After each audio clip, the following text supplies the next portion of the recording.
നമസ്കാരം. കഴിഞ്ഞ ഒരു 6 മാസമായിട്ട് സുരേഷ് ഗോപിയുടെ പ്രവർത്തനങ്ങളുടെ എല്ലാ വിഷയങ്ങളും സോഷ്യൽ മീഡിയ വഴി പ്രചരിപ്പിക്കാൻ വേണ്ടി നേതൃത്വം കൊടുത്ത ഒരാളാണ് നമ്മുടെ കൂടെയുള്ളത്.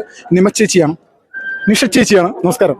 നമസ്കാരം ചേച്ചി, എങ്ങനെയുണ്ടായിരുന്നു ഈ ഒരു ഇലക്ഷൻ പ്രചരണവുമായി ബന്ധപ്പെട്ടുകൊണ്ട് കഴിഞ്ഞ കുറേ നാളുകളായിട്ട് സുരേഷ് ഗോപിയുടെ വിഷയങ്ങളെല്ലാം പ്രചരിപ്പിച്ചിരുന്നതാണ്? എത്രത്തോളം ഉണ്ടായിരുന്നു എക്സ്പീരിയൻസ്? അത് ഭയങ്കര ഒരു അൺഫർഗറ്റബിൾ എക്സ്പീരിയൻസ് ആയിരുന്നു. കാരണം ഒരു മനുഷ്യനോട് ഈ നാടിന് എത്ര സ്നേഹമുണ്ടെന്ന് നേരിട്ട് കണ്ടറിഞ്ഞ ആൾക്കാരാണ് ഞങ്ങൾ കണ്ടതിൻ്റെ ഞങ്ങൾ പകർത്തിയ ദൃശ്യങ്ങളെ നിങ്ങൾ കണ്ടിട്ടുള്ളൂ. പക്ഷെ അതിലും ഏറെ കണ്ട് അനുഭവിച്ച ആൾക്കാരാണ് ഞങ്ങൾ. ശരിക്കും സുരേഷ് ഗോപി ജയിക്കുമെന്ന് ഞങ്ങൾക്ക് ഏറ്റവും വലിയ ഫീലിങ്സ് കിട്ടിയത് ഈ ഗ്രൗണ്ടിൽ ഇറങ്ങിയിട്ടുള്ള സ്ത്രീകളുടെ സന്തോഷവും അങ്ങേര് പോകുന്ന സ്ഥലങ്ങളിലുള്ള അങ്ങേർക്കുള്ള സ്വീകരണം കണ്ടപ്പോഴാണ്. അത് വളരെ യാഥാർത്ഥ്യമുള്ളതായിരുന്നു. അതൊരു രാഷ്ട്രീയക്കാരനെയോ ഒരു സിനിമാ നടനെയോ സ്നേഹിക്കുന്നോ അല്ലെങ്കിൽ കാത്തിരിക്കുന്ന ആൾക്കാരെ എന്നല്ല ഞങ്ങൾക്ക് തോന്നിയത്. അതിലുപരി അവരെ ഒരുപാട് ഇഷ്ടപ്പെടുന്ന, കാണാൻ ആഗ്രഹിക്കുന്ന, അവരുടെ ജീവിതത്തിൽ ശരിക്കും പറഞ്ഞാൽ ഏറ്റവും ഒരു അന്യനാണെന്ന് പോലും തോന്നാത്തൊരു പ്ലേസ് കൊടുത്തൊരു വ്യക്തിയെ കാത്തിരിക്കുന്ന ഒരു സ്നേഹവും സന്തോഷമാണ് അവർ പ്രകടിപ്പിച്ചിരുന്നത്. അതിലൊരിക്കലും പൊളിറ്റിക്സും ഇല്ല, ഒരു ഫെയിമും ഇല്ല. അതുകൊണ്ടാണ് ഈ റിസൾട്ട് ഇങ്ങനെ ഉണ്ടായത്. ചേച്ചി, ഇപ്പോൾ സോഷ്യൽ മീഡിയ വഴി സുരേഷ് ഗോപി അപമാനിക്കാനായിട്ട് ഒരുപാട് പ്രചരണങ്ങൾ നടന്നു. അവസാനമായിട്ട് ചെമ്പ് ഗോപി എന്നുള്ള പേര് വരെ സോഷ്യൽ മീഡിയയിലൂടെയാണ് ഇവർ പ്രചരിപ്പിച്ചിരുന്നത്. ഇപ്പോൾ ഈ ഒരു സമയത്ത് ഇവരോടൊക്കെ എന്താണ് ഈ സുരേഷ് ഗോപിക്ക് വേണ്ടി സോഷ്യൽ മീഡിയയിൽ പ്രചരണം നടത്തിയിരുന്ന, പോസിറ്റീവായി പ്രചരണം നടത്തുന്ന ഒരു വ്യക്തി എന്നുള്ള നിലയിൽ നിങ്ങൾ പറയാനുള്ളത്? അതായത് മാതാവിന് ചെമ്പാണ് കൊടുത്തത് എന്ന് ഇവർ പ്രചരിപ്പിച്ചപ്പോൾ മാതാവ് തിരിച്ച് അദ്ദേഹത്തിന് കൊടുത്തത് സ്വർണ്ണമാണ്.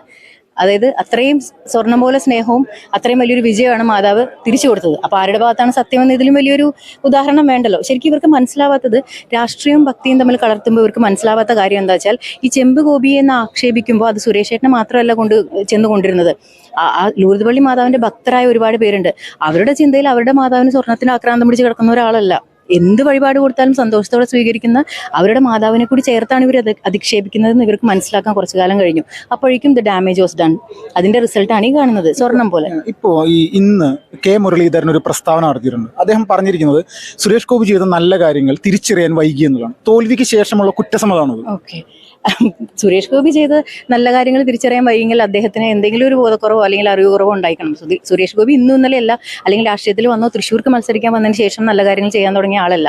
അദ്ദേഹം ഫേമസ് ആയ നാൾ മുതൽ നല്ല കാര്യങ്ങൾ ചെയ്യാൻ തുടങ്ങിയ ആളാണ്. അത് ഇത്രയും വർഷങ്ങളായിട്ടും തിരിച്ചറിഞ്ഞെങ്കിൽ അത് അദ്ദേഹത്തിന് എന്തോ പ്രശ്നമുണ്ടെന്ന് എനിക്ക് പറയാനുള്ളൂ. ഇപ്പം ഈ വരാനിരിക്കുന്ന ത്രിതല പഞ്ചായത്ത് ഇലക്ഷൻ, നിയമസഭ ഇലക്ഷൻ 2 വർഷം കൊണ്ട് വരുന്നതാണ്. അപ്പോൾ ഇതിലെല്ലാം നിങ്ങൾ തന്നെ ആയിരിക്കുമോ ഈ ഇദ്ദേഹത്തിന് അല്ലെങ്കിൽ BJP-യുടെ തൃശ്ശൂർ ജില്ലയുടെ സോഷ്യൽ മീഡിയ കൈകാര്യം ചെയ്യുന്നത്? അത് നമുക്ക് പറയാൻ പറ്റില്ല. അത് ഡിപ്പെൻസ്. അത് പാർട്ടി തീരുമാനിക്കുന്നത്, അദ്ദേഹം തീരുമാനിക്കുന്നത്. ഭാവി എന്താണെന്ന് അറിയില്ല. ഇതുവരെ ഏൽപ്പിച്ച ഉത്തരവാദിത്തം ഭംഗിയായിട്ട് നിർവഹിച്ചു. BJP ഏൽപ്പിച്ചാണോ അല്ലെങ്കിൽ സുരേഷ് ഗോപി BJP ഏൽപ്പിച്ചതാണ്. പക്ഷെ പിന്നീട് അങ്ങോട്ട് അദ്ദേഹത്തിന്റെ കൂടെ ട്രാവൽ ചെയ്ത് അത് അദ്ദേഹത്തിനോടുള്ള ഒരു ബോണ്ടായി മാറി എന്നുള്ളതാണ്. ഒരു ഫാമിലി, ഒരു ടീം പോലെ മാറി എന്നുള്ളതാണ്. അദ്ദേഹം ഒരു പാർട്ടി പ്രവർത്തകർ എന്നുള്ള നിലയ്ക്കല്ല ഞങ്ങളെ കണ്ടിരുന്നത്. ഞങ്ങൾ 2 സ്ത്രീകളാണ് എപ്പോഴും കൂടെ ഉണ്ടായിരുന്നത്. അത് വളരെ ഭയങ്കര മനോഹരമായ ഒരു ബോണ്ടിങ് ആയിരുന്നു. ശരിക്കും ഒരു ഏട്ടൻ്റെ കൂടെ, ഒരു ഫാദർലി ഒരു റിലേഷൻഷിപ്പ് ഉള്ള ഒരാളുടെ കൂടെ ട്രാവൽ ചെയ്യുന്ന പോലെ ഒരു യാത്രയായിരുന്നു അത് ഈ ഒരാഴ്ച, ഈ ഒരു മാസം. ഞങ്ങളത് ഇപ്പം ഓപ്പോസിറ്റ് പാർട്ടികളെല്ലാം PR വർക്കിന് പൈസ ചിലവാക്കുമ്പോൾ ഞങ്ങളുടെ ബേസിക് സംഭവങ്ങൾ വെച്ചിട്ട് അത് ചെയ്തതിന്റെ റീസൺ അതാണ്. അതായത് ഉള്ളിന്ന് വരുന്ന ഒരു സ്നേഹം, കിട്ടുന്ന സ്നേഹവും തിരിച്ചു കൊടുക്കുന്ന സ്നേഹം പ്യുവറായിരുന്നു. അതൊരു പ്രൊഫഷണൽ അല്ലെങ്കിൽ ഒരു പൈസ വാങ്ങിയിട്ടുള്ള കാര്യമോ അല്ലാത്തതുകൊണ്ട് അതിന്റെ ആത്മാർത്ഥതയാണ് അതിൽ കണ്ടത്.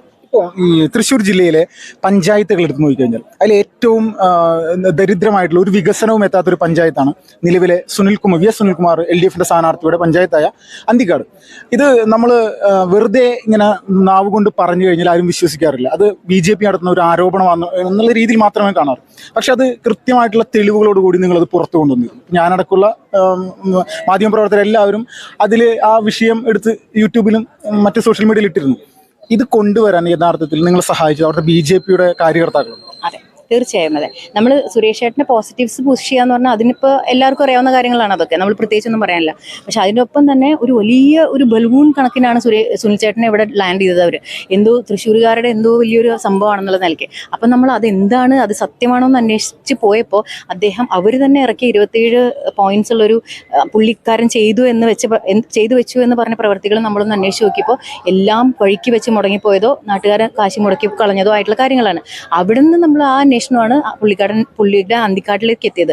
അത് നമ്മളെ അറിയിച്ചത് അവിടുത്തെ BJP കാര്യകർത്താക്കൾ തന്നെയാണ്. അവർക്ക് വലിയ സുഖമുള്ള കാര്യങ്ങളൊന്നും അല്ലായിരുന്നു അത്. അവിടെ നമ്മൾ ചെല്ലുമ്പോഴും അവർക്കൊരു ഒരു പാർട്ടി ഗ്രാമത്തിൽ ചെല്ലുന്ന ഒരു ഫീലൊക്കെ ഉണ്ടായിരുന്നു.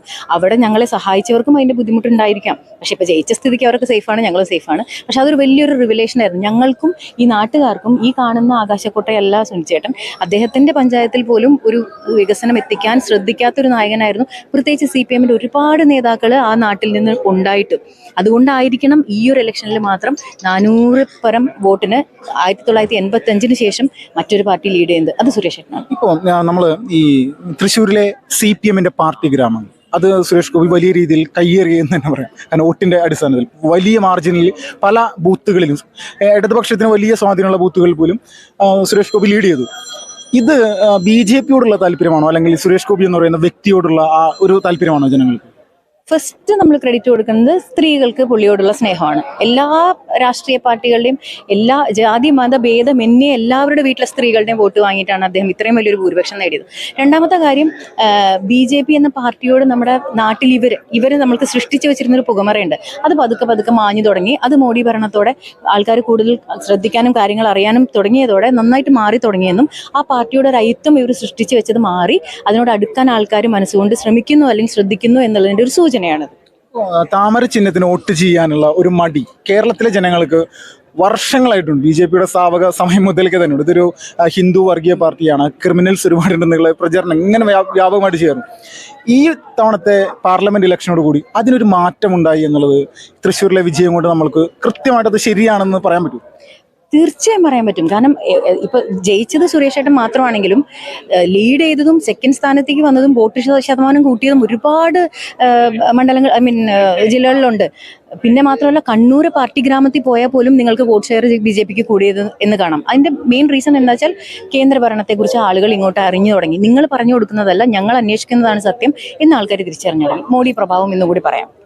ഈ 7 ലക്ഷം സ്ത്രീ വോട്ടർമാരുള്ള തൃശ്ശൂർ പാർലമെന്റ് മണ്ഡലത്തിൽ ഇപ്പോൾ ഏകദേശം BJP പിടിച്ച 4,10,000 വോട്ടുകളിൽ ഒരു 3 ലക്ഷത്തോളം സ്ത്രീകളാണെന്നുള്ളൊരു വിലയിരുത്തൽ മൊത്തത്തിലുണ്ട്. ഇത് യഥാർത്ഥത്തിൽ ഇതൊരു സത്യമായിട്ടുള്ള കണക്ക് തന്നെയാണ്. വളരെ വലിയൊരു സത്യമാണ്. കാരണം അതിപ്പോൾ പലപ്പോഴും പറഞ്ഞു കഴിഞ്ഞതാണ്. ഇവിടുത്തെ തൃശ്ശൂരത്ത് ഈ വിജയം തീരുമാനിച്ചത് സ്ത്രീകൾ തന്നെയാണ്. അവര് പണ്ട് അടക്കളപ്പുറത്തിരുന്ന് രാഷ്ട്രീയം പറയാൻ മടിച്ചിരുന്ന സ്ത്രീകൾ ഇന്ന് ഞങ്ങൾക്കും ചിലത് പറയാനുണ്ട് എന്ന് ഒരുപക്ഷെ അവർ വീട്ടിൽ പോലും പറയാത്ത കാര്യം അവർ വോട്ടായി രേഖപ്പെടുത്തിയതിന്റെ ഏറ്റവും വലിയ തെളിവാണ് പുള്ളിയുടെ ജയം.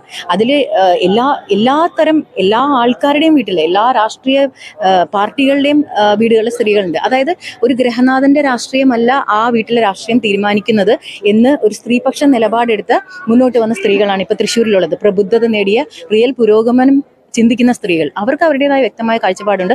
അവരത് വോട്ടിംഗ് മെഷീനിൽ രേഖപ്പെടുത്തി അതിനുള്ള ഫലം വന്നു. അത്രയേ ഉള്ളൂ. ഇപ്പോൾ അവസാനമായിട്ട് തൃശ്ശൂർ പാർലമെന്റ് മണ്ഡലത്തിൽ സുരേഷ് ഗോപിക്ക് ഹൈന്ദവ സമൂഹത്തിൽ നിന്ന് ഉപരിയായിട്ട് ക്രിസ്ത്യൻ സമൂഹത്തിന് വലിയൊരു പിന്തുണ ലഭിച്ചു എന്നുള്ളതിൽ തർക്കമില്ല. അതിലെ ഇരിഞ്ഞാലക്കുട നിയോജക മണ്ഡലത്തിൽ 40% ക്രിസ്ത്യൻ വോട്ടുകൾ, 40,000 ക്രിസ്ത്യൻ വോട്ടുകളാണ്. അവിടെ പോലും BJP 59,000 വോട്ട് പിടിച്ച് ലീഡ് പിടിച്ചു. ഇവിടെ ഇപ്പോൾ അവസാനമായിട്ട് വിജയത്തിന് ശേഷം, സുരേഷ് ഗോപിയുടെ വിജയത്തിന് ശേഷം സോഷ്യൽ മീഡിയയിൽ യേശു ക്രിസ്തുവിന്റെ മുഖവും സുരേഷ് ഗോപിയുടെ മുഖവും തമ്മിൽ താരതമ്യപ്പെടുത്തിക്കൊണ്ട് ക്രിസംഖികളുടെ വീട്ടിലെ യേശു ഇതാണ് എന്നുള്ള രീതിയിൽ ഇടതുപക്ഷത്തിന്റെ ഒരു ചിന്താഗതിക്കാരനല്ല, അവരുടെ ഒരു പ്രധാനപ്പെട്ട ഒരു കാര്യകർത്താവ് തന്നെയാണ് ഇങ്ങനെ ഒരു സോഷ്യൽ മീഡിയയിൽ പ്രചരിപ്പിച്ചു. അത് ഷെയർ ചെയ്യാൻ ഒരുപാട് CPM പ്രവർത്തകർ, ഇടതുപക്ഷത്തിന്റെ ആളുകളും അതുപോലെ തന്നെ തീവ്ര ഇസ്ലാമിസ്റ്റുകളൊക്കെ തയ്യാറായിട്ടുണ്ടായിരുന്നു. സുരേഷ് ഗോപിയെ ഈ പറയുന്ന സോഷ്യൽ മീഡിയ സൈബർ പോരാളികൾ അവർ വിട്ടിട്ട് ക്രിസ്ത്യൻ സമൂഹത്തെ പൂർണ്ണമായിട്ടും അവഹേളിക്കുന്നതിന്റെ പ്രധാന കാരണം എന്താണ്?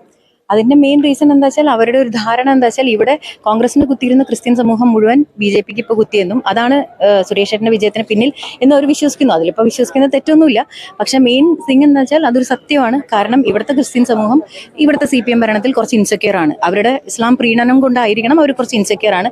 പിന്നെ സുരേഷ് ഗോപിയുടെ മുഖത്ത് ക്രിസ്തുവിന് കൊടുത്തപ്പോൾ അതിൽ സുരേഷ് ഗോപിയുടെ ക്രിസ്തുവിന്റെ കണ്ണിനായിട്ടൊരു സാമ്യം ഉണ്ടായത് അദ്ദേഹത്തിന്റെ ക്വാളിറ്റീസ് ഇദ്ദേഹത്തിന് കിട്ടിയതുകൊണ്ടായിരിക്കാമെന്ന് സമ്മതിക്കുന്ന ക്രിസ്ത്യൻസിനെ നമ്മളിവിടെ കണ്ടു. അപ്പൊ അതും തിരിച്ചടിച്ചു എന്ന് വേണം പറയാൻ. വളരെ നന്ദി ചേച്ചിയുടെ സമയത്ത് നമ്മോട് പ്രതികരിച്ചു. തൃശ്ശൂരിൽ സുരേഷ് ഗോപിയുടെ വിജയവുമായി ബന്ധപ്പെട്ടുകൊണ്ട് കഴിഞ്ഞ കുറെ നാളുകളായിട്ട്, മാസങ്ങളോളമായിട്ട് സോഷ്യൽ മീഡിയയിലൂടെ RSSന്റെയും അതോടൊപ്പം തന്നെ സംഘപരിവാറിന്റെയും പ്രധാനപ്പെട്ട എല്ലാ പരിപാടികളും വിഷയങ്ങളും, പ്രത്യേകിച്ച് ഇലക്ഷൻ പ്രചരണം ആരംഭിച്ച സമയം മുതൽക്കേ തന്നെ സോഷ്യൽ മീഡിയയിൽ വലിയ രീതിയിൽ സപ്പോർട്ട് ചെയ്ത് സുരേഷ് ഗോപിയുടെ വിജയത്തിൽ പ്രധാനപ്പെട്ട പങ്കുവഹിച്ച ഒരു വ്യക്തിയാണ് നിഷ ചേച്ചി.